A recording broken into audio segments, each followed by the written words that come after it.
Hi, my name is Alexandria Anderson, and this is my project on the water supply and sanitation. And this is basically a close look at the water crises in the U.S. and Israel. They're kind of different water crises, but we're going to look at them and talk about them. So first, it's important to talk about how important water is for everything. All organisms require water to survive, even down to the amoebas and the protozoans. Water enables reproduction for many organisms. Sperm and egg may travel through water.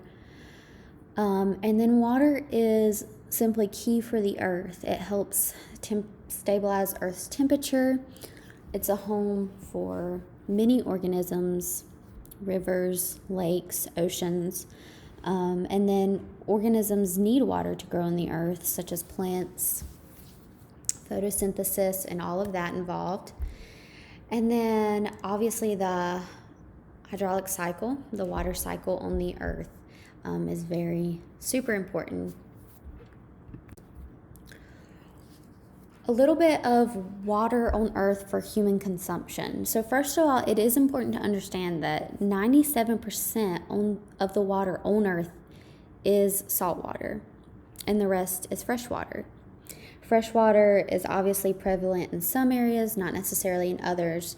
The topography of certain areas are drier than others, affecting the water supply there, because rainfall is the only way to bring more fresh water to the earth and for us. Before I talk about the water crises, I just want us to think of how often we do use water. So we drink water, obviously for survival, but we not only drink it, we bathe in it, we cook with it, we brush our teeth in it, water our gardens and plants, and many homes even have swimming pools.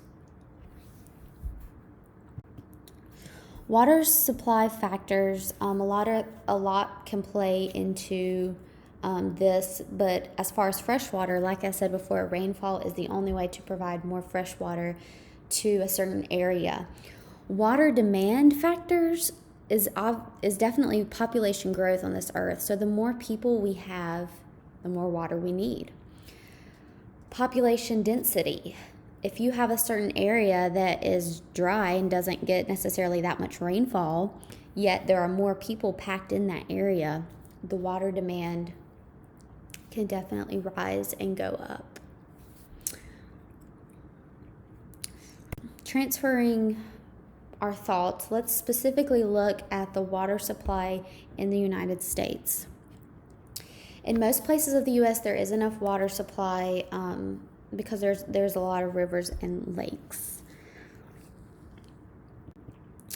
Looking at the history of water sanitation, so sanitizing the fresh water that the U.S. does have.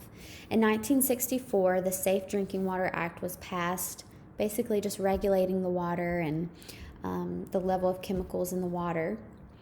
It was amended in 1996, and the EPA decided for cost-benefit analysis. And basically what that is saying, we're going to look at how safe this water is, and if it's going to cost us too much to change, then we're just going to, just weigh the risk there for the people of the cost-benefit analysis. And since then, this act has gone back and forth through different political administrations.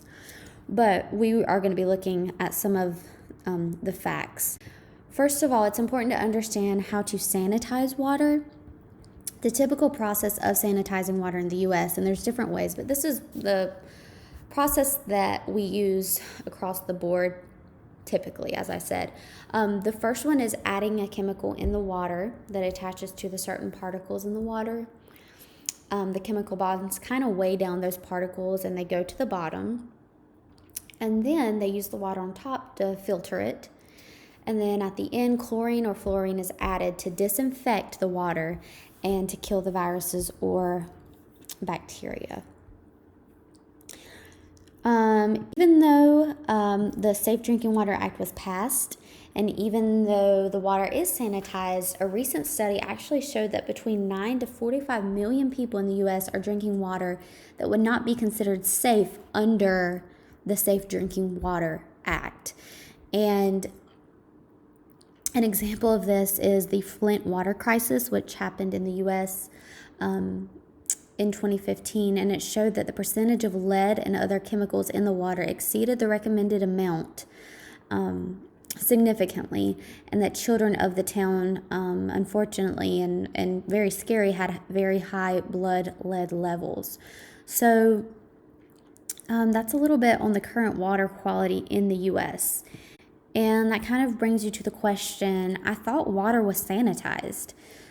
So why is this happening? Even though water is sanitized in the U.S., sanitization itself can leave harmful byproducts in the water, such as chloroform or bromoform, and high levels of these chemicals are associated with increased risk of cancer and even reproductive issues. Another thing to look at is that water may be contaminated after being sanitized because it simply leaves the sanitization plant, right? There are pipes underground that may cause arsenic levels in the water to rise, and then the water may run through lead pipes. So why? As I said before, lead pipes make up most of the water system in the U.S. They don't make lead pipes water systems anymore. That was banned in 1986 in new plumbing systems, but still they remain in most water systems in the U.S. So that's kind of a big issue here. Another thing to look at is that runoff in fresh water happens because of farms using fertilizers and manure storage. Farms use a ton of water, and they also use fertilizer and manure that cause high levels of nitrate in the water, which can also be harmful.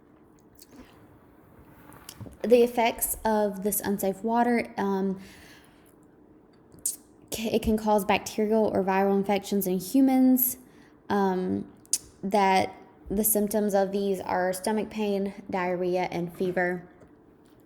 It can cause hepatitis and reproductive issues in humans. So,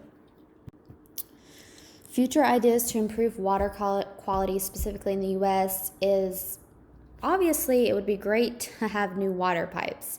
However, this would cost money, so just looking at the cost-benefit analysis there. Second idea is to recycle sewage water for farms. And then the third one is to make the public aware of these findings and how to sanitize their own water. So certain water filtration systems within homes would be definitely ideal. Switching gears to the water crisis in Israel. Their water crisis looks a little bit different than the U.S. as far as Israel in general has few water sources. Their population is increasing, and they've experienced some past years of drought. So if you have more people in one area, you have less rainfall. Obviously, the water demand is going to be very high there.